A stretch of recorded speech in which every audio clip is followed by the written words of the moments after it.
I've been promoting my videos quite a bit on Reddit, and it's been paying off. I've got quite a few new subscribers, and the subscribers count seems to be constantly going up. So I want to just be very clear about what this video that you're about to watch is. It's performed quite off the cuff. Like, my objective with this channel and with every video that I post here is to not provide like these very essayistic, like well researched and cited and all these kind of like very thorough videos that you see a lot on BreadTube. This channel is supposed to be very informal, very off the cuff. It's in the description it says that it's a vlog, and that is accurate. Like, I'm not trying to pass myself off as any kind of expert. If you disagree with me, or if you find that I am wrong or inaccurate about any of the claims that I make in this video, then I invite you to post about it in the comments and we can get into it.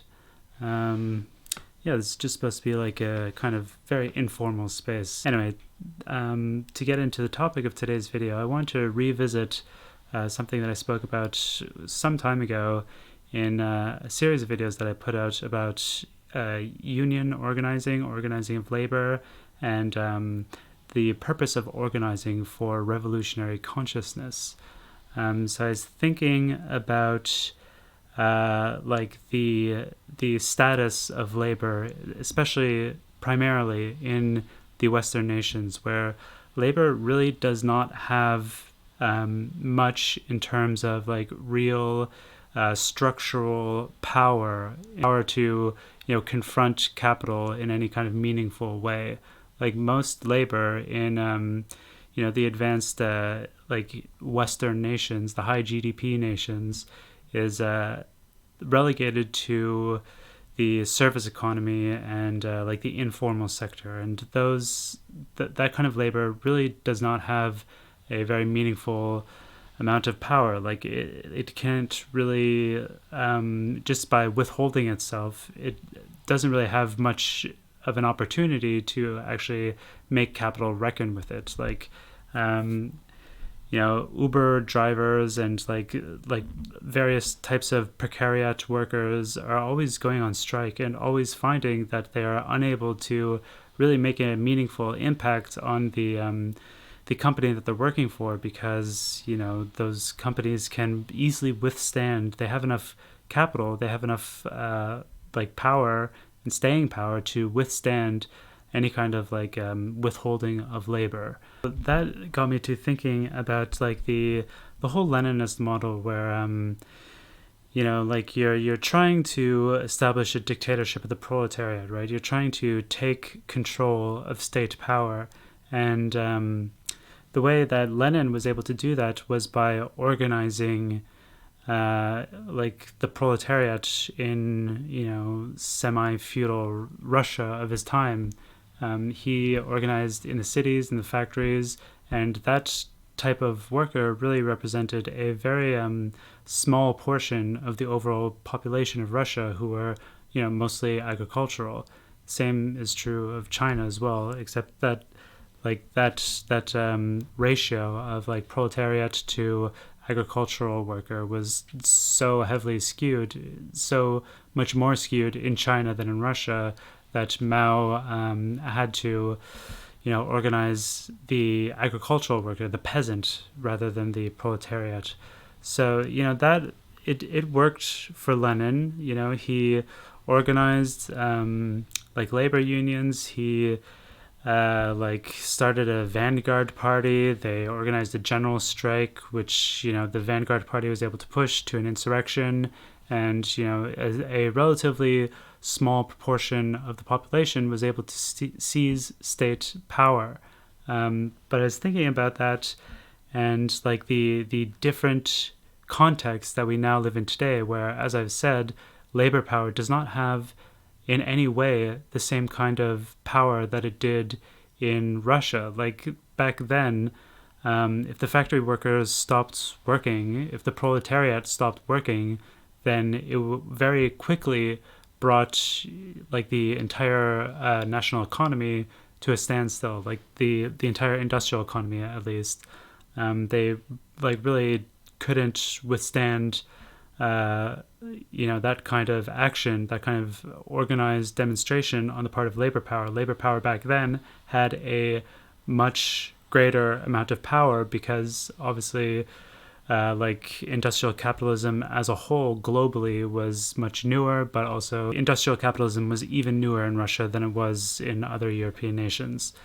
So, like, I was thinking about that and the function of organizing labor power. I absolutely, wholeheartedly advocate that everyone watching this should join their local IWW chapter, and they should, dedicate themselves to organizing in whatever job that they're currently at. Organize until you win or you get fired, and then repeat the same process at your next job.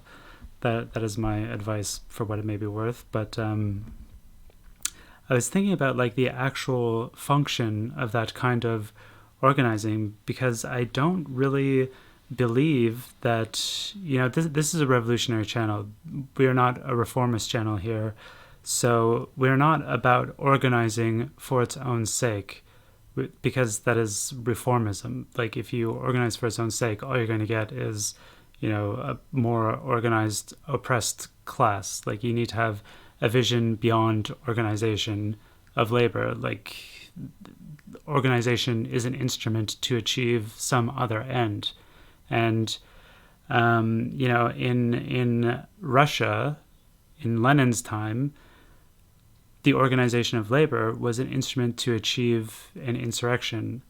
But then, like, I'm thinking about that in our present context, where everybody, like the vast majority of the working class, works in the service sector. They work for like giant conglomerates who can all, like, their withholding of labor power does not have by any means the same kind of effect that it did in the past.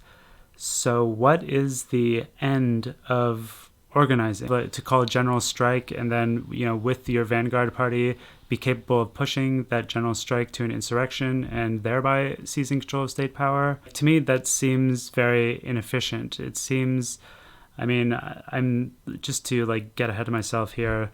I think that that whole Leninist model is inefficient because it breaks it up into two steps. And what Mao taught us with the protracted People's War is that there is a more efficient means of organizing while simultaneously building revolutionary consciousness. I think that ultimately is that the end of organizing is not to start a union. The end is to build revolutionary consciousness. The end of organizing, the purpose, the reason that we organize is so that we can all be part of a revolutionary party and thereby seize power, take control of the state, and establish a dictatorship of the proletariat. So yeah, with that in mind, with the idea that the purpose of organizing is about achieving consciousness, a certain type of consciousness, rather than anything like structural about the labor organization itself. You can kind of see how like these two different models, Leninism and Maoism, like there's something kind of inefficient about how Leninism breaks it up into two different phases, where you have you're building revolutionary consciousness within the vanguard party, and the vanguard party is building working class consciousness within the proletariat. And then the vanguard party pushes the proletariat to do a general strike and then to go further and do an insurrection and blah blah blah.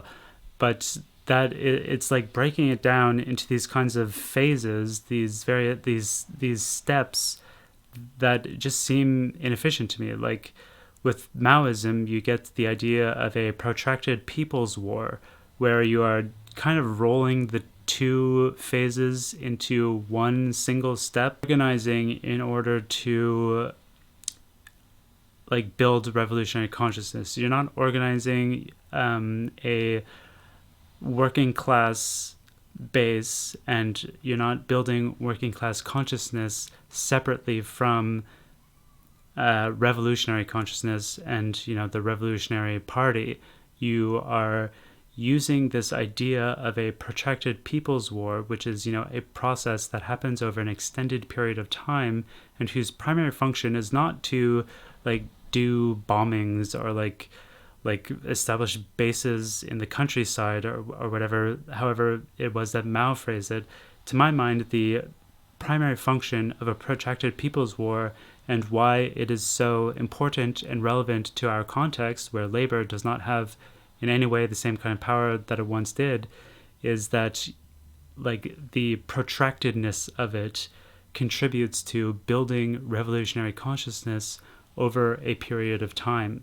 So imagine if the summer that just passed and all the riots that happened and are still happening. I think in Philadelphia there is just like a massive riot. Imagine if that was all, if all of those things were being done and claimed by one group. Obviously, like DHS would crack down extremely hard on that, and like there'd be a massive response from the repressive state apparatus, but like they would be building revolutionary consciousness. They would be like that group that would be able to claim responsibility for this wave of riots as like one sustained, coherent, protracted war on the part of the people against the capitalist state. You know, that would be like a incredible means of building consciousness. Everybody who saw that would be affected and impacted by you know, like the fact that there's this group out there who is, you know, doing so much whatever. Anyway, see you next time.